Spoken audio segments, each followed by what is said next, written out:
Halo, selamat pagi siswa-siswi sekalian. Salam jumpa dalam pelajaran pendidikan agama dan budi pekerti.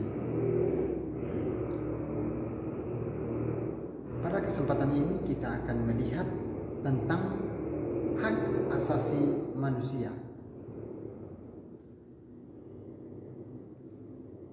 Sebagai kompetensi dasar, kita akan memahami tentang hak asasi manusia, pengertiannya secara umum, dan apa yang dikatakan oleh gereja. Memahami tentang hak asasi manusia itu juga sebagai dasar panggilan untuk ikut serta menegakkan hak asasi manusia. Tujuan dari pembelajaran ini ialah kita mengetahui pengertian dari HAM. Kita menginformasikan landasan kitab suci dan ajaran gereja tentang HAM dan menginformasikan tindakan Yesus dalam menegakkan HAM. Sebelum memulai pelajaran, sebagai orang yang beriman, kita perlu berdoa terlebih dahulu. Kita berdoa sesuai ajaran dan keyakinan kita masing-masing. Untuk yang beragama Katolik, awali doa dengan tanda salib dan akhiri juga dengan tanda salib. Maka saya akan memimpin doa. Kita hening sejenak. Dalam nama Bapa dan Putra dan Roh Kudus. Amin. Allah Bapa yang Maha Kuasa, kami bersyukur atas rahmat yang kami rasakan pada kesempatan ini. Pada kesempatan ini juga ya Tuhan, kami hendak memulai proses belajar dan mengajar kami. Kami mohon kepada-Mu, lindungilah kami, berkatilah kami, dan utuslah Roh Kudus-Mu ke dalam diri kami, agar apa yang kami pelajari dapat berguna bagi kehidupan kami sehari-hari, dan juga berguna bagi perkembangan panggilan kami sebagai umat beriman. Berkatilah kami, berkatilah juga orang tua kami yang telah berusaha bersusah payah membantu kami dalam mengikuti proses belajar dan mengajar ini. Berkatilah juga guru-guru kami di SMA Swasta Bintang Timur 1 Balike beserta para pegawainya. Doa ini kami sampaikan kepadamu dengan perantaraan Kristus Tuhan kami. Amin. Dalam nama Bapa, Putra, dan Roh Kudus. Amin. Baik, siswa-siswi sekalian, anak-anak sekalian, pada bab ini kita akan mempelajari tentang hak asasi manusia yang merupakan salah satu keprihatinan dunia dan gereja dewasa ini. Sebelum kita memahami apa yang dikatakan oleh gereja, kita perlu melihat apa pengertian dari hak asasi manusia itu secara umum. Nah, hak asasi manusia adalah hak-hak yang melekat pada diri manusia sejak ia dilahirkan atau sejak dia diciptakan di dunia ini. Hak asasi itu merupakan rahmat kasih Allah yang tak bisa diambil atau dipermainkan oleh sesama, karena hak asasi itu merupakan pembentukan martabat manusia. Hak asasi adalah hak-hak dasar yang melekat pada diri manusia sejak ia dilahirkan di dunia ini. Ketika dia lahir di dunia, apa Contohnya itu ialah salah satunya yakni hak untuk hidup. Itu merupakan hak dasar, hak asasi, hak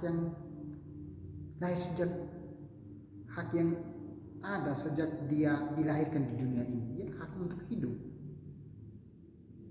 Selanjutnya, hak untuk memperoleh pendidikan, seperti siswa-siswi sekalian. Itu punya hak kalian. Kalian memiliki hak untuk memperoleh atau mengenyam pendidikan. Itu merupakan contoh dari hak asasi manusia. Pada kali ini kita telah melihat pengertian secara umum, lalu contoh secara nyata dalam kehidupan kita. Selanjutnya kita akan melihat tentang ajaran kitab suci atau ajaran yang ditegaskan dalam kitab suci atau dalam terang kitab suci dan ajaran gereja. Terdapat 4 kutipan teks kitab suci yang berbicara tentang hak asasi manusia. 2 dari kitab suci Perjanjian Lama dan 2 dari kitab suci Perjanjian Baru. Dalam kitab suci Perjanjian Lama itu terdapat dalam kitab Keluaran bab 3 ayat 7 sampai 8. Keluaran bab 3 ayat 7 sampai 8. Selanjutnya kitab Yesaya bab 10 ayat 1 sampai 2. Yesaya bab 10 ayat 1 sampai 2. Selanjutnya dalam kitab suci Perjanjian Baru yakni Matius bab 23 ayat 2 sampai 4. Matius bab 23 ayat 2 sampai 4. Lalu Injil Yohanes bab 8 ayat 11. Saya ulangi, Yohanes bab 8 ayat 1 sampai 11. Yohanes bab 8 ayat 1 sampai 11. Nah, 4 kutipan teks ini merupakan hak asasi manusia di dalam terang kitab suci. Maksudnya, ajaran kitab suci itu tentang hak asasi manusia. Untuk lebih mendalami, silahkan buka kitab suci adik-adik sekalian, siswa-siswi sekalian. 2 dari Perjanjian Lama, 2 dari Perjanjian Baru. Silahkan baca. Nanti ada pertanyaan tentang kutipan itu. Hak asasi manusia dalam terang kitab suci. Yang berikut, hak asasi manusia dalam terang ajaran gereja. Apa yang dikatakan oleh gereja tentang hak asasi manusia? Ajaran sosial gereja atau disingkat ASG lebih dikenal, menegaskan bahwa karena semua manusia mempunyai jiwa berbudi dan diciptakan menurut citra Allah, dengan demikian mempunyai kodrat dan asal mula yang sama, serta karena penebusan Kristus mempunyai panggilan dan tujuan ilahi yang sama, maka kesamaan hak asasi antara manusia harus senantiasa diakui. Ajaran sosial gereja menegaskan bahwa karena setiap manusia, saya, kamu, dan mereka itu mempunyai jiwa berbudi dan diciptakan menurut citra Allah, dan dengan demikian mempunyai kodrat dan asal mula yang sama serta penebusan Kristus, mempunyai panggilan dan tujuan ilahi yang sama, maka kesamaan hak asasi manusia harus diakui. Kita harus mengakui hak asasi orang, jangan hanya kita sendiri. Mereka juga ciptaan Allah, mereka juga mempunyai tujuan yang sama, tujuan yang sama. Mereka juga mempunyai panggilan yang sama serta karena penebusan ilahi. Maka kita harus mengakui hak asasi orang itu. Selanjutnya, dari ajaran ini tampak pandangan gereja tentang hak asasi, yakni hak yang melekat pada diri manusia sebagai insan ciptaan Allah. Nah, tadi pengertian secara umum tadi, hak asasi manusia itu adalah hak dasar yang dimiliki oleh manusia sejak dia dilahirkan. Selanjutnya, dikatakan gereja, hak yang melekat pada diri manusia sejak ia diciptakan, atau hak yang melekat pada diri manusia sebagai insan ciptaan Allah. Nah, hak ini tidak diberikan kepada seseorang karena kedudukan, pangkat, jabatan, atau profesi, ataupun situasi tertentu, melainkan hak ini dimiliki setiap orang sejak lahir karena dia seorang manusia. Hak ini bersifat asasi atau dasar bagi manusia karena kalau hak ini diambil, ia tidak akan hidup sebagai manusia lagi. Ketika hak orang itu diambil, hak salah satunya hak untuk hidup, ketika diambil, contohnya ketika membunuh orang, dia tidak hidup menjadi manusia lagi. Atau hak untuk memperoleh pendidikan, ketika orang mau belajar untuk memperoleh pendidikan, kita menghalang-halangi atau kita menggagalkan, kita melanggar hak seseorang. Dia tidak hidup atau berguna lagi sebagai seorang manusia. Itu yang harus kita pahami dan harus kita jaga. Kita harus mengakui hak orang untuk hidup, hak untuk memperoleh pendidikan.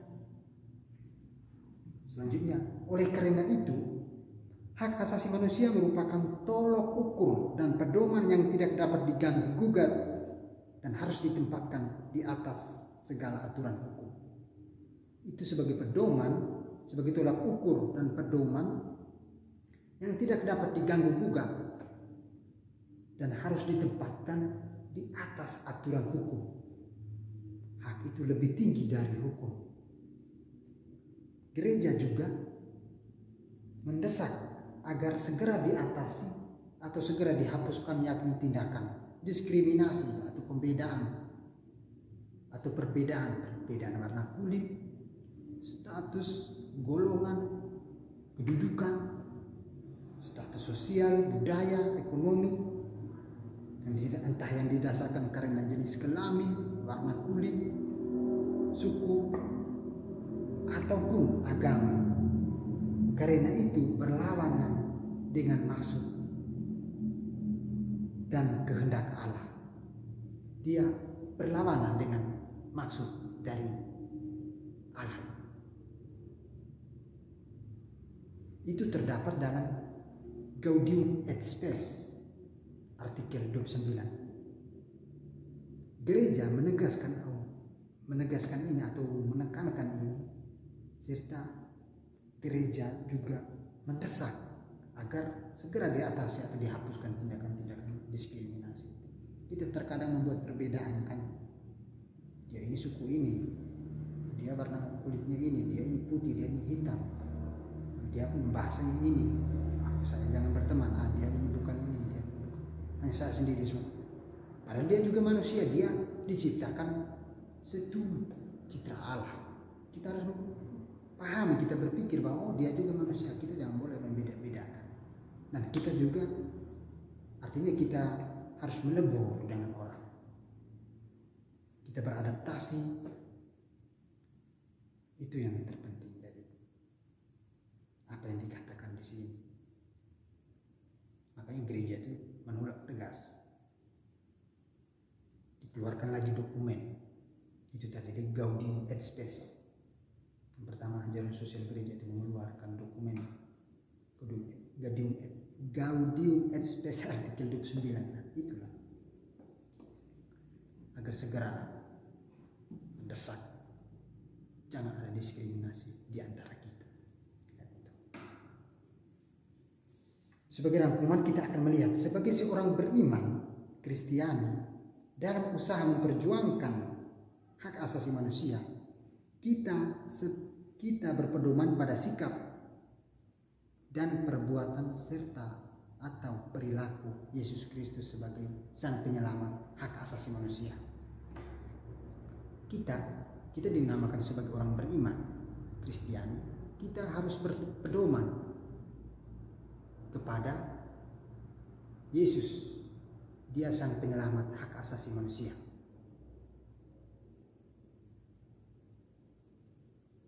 Selanjutnya, kita akan melihat lagi sebagai bentuk dua pengertian tadi. Perlu kita lihat lagi, yakni pengertian secara umum yang berlaku di kehidupan kita, dan juga apa yang dikatakan oleh gereja, pengertian HAM itu oleh gereja. Tadi pengertian secara umum, hak asasi manusia itu hak yang melekat atau hak dasar yang dimiliki oleh setiap manusia sejak ia dilahirkan. Sedangkan gereja juga mengatakan hal yang sama, yakni hak dasar yang melekat pada diri manusia yang dimiliki sejak ia dilahirkan. Selanjutnya, karena dia diciptakan menurut citra Allah. Oleh karena itu, dalam kehidupan manusia dipanggil secara universal untuk menghormati, menghargai, dan mengabdi pada hak asasi, bukan untuk menghilangkan atau memperlakukan dengan tindakan yang tidak baik.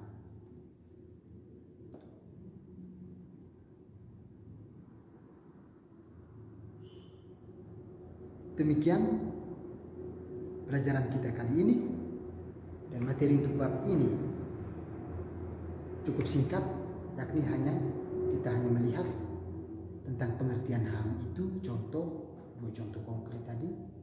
Silakan catat. Pengertian hak asasi manusia secara umum, contoh apa yang dikatakan oleh kitab suci melalui kutipan-kutipan itu, baik itu dalam kitab suci Perjanjian Lama maupun kitab suci Perjanjian Baru. Dalam kitab suci Perjanjian Lama itu terdapat dalam kitab Keluaran dan Yesaya. Kitab suci Perjanjian Baru terdapat dalam Injil Matius dan Yohanes. Silakan baca kitab suci Anda, apa pesan dari kutipan itu, apa kaitannya dengan hak asasi manusia. Lalu selanjutnya kita melihat apa ajaran sosial gereja, ajaran gereja tentang hak asasi manusia yang ditegaskan lagi melalui dokumen Gaudium et Spes artikel 29. Cukup itu dicatat. Pengertiannya, apa pengertiannya secara umum, apa pengertiannya menurut gereja, apa yang dikatakan dalam kitab suci, apa yang ditegaskan lagi melalui ajaran gereja. Demikian materi kita untuk kali ini. Silakan sekali lagi mencatat. Akhiri pelajaran ini dengan doa masing-masing. Tetap semangat, jangan menyerah.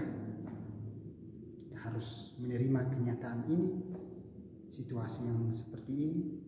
Semoga ini segera berakhir, kita bisa belajar lagi tatap muka.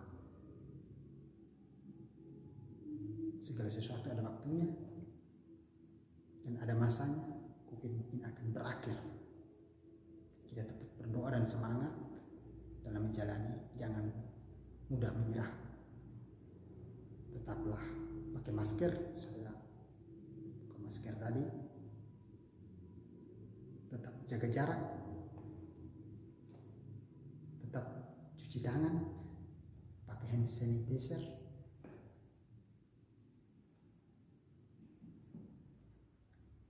kerjakan tugas, jangan lupa penting sebagai nilai kalian. Sampai di sini, sampai jumpa di kesempatan yang berikutnya. Salam, horas, pace bene.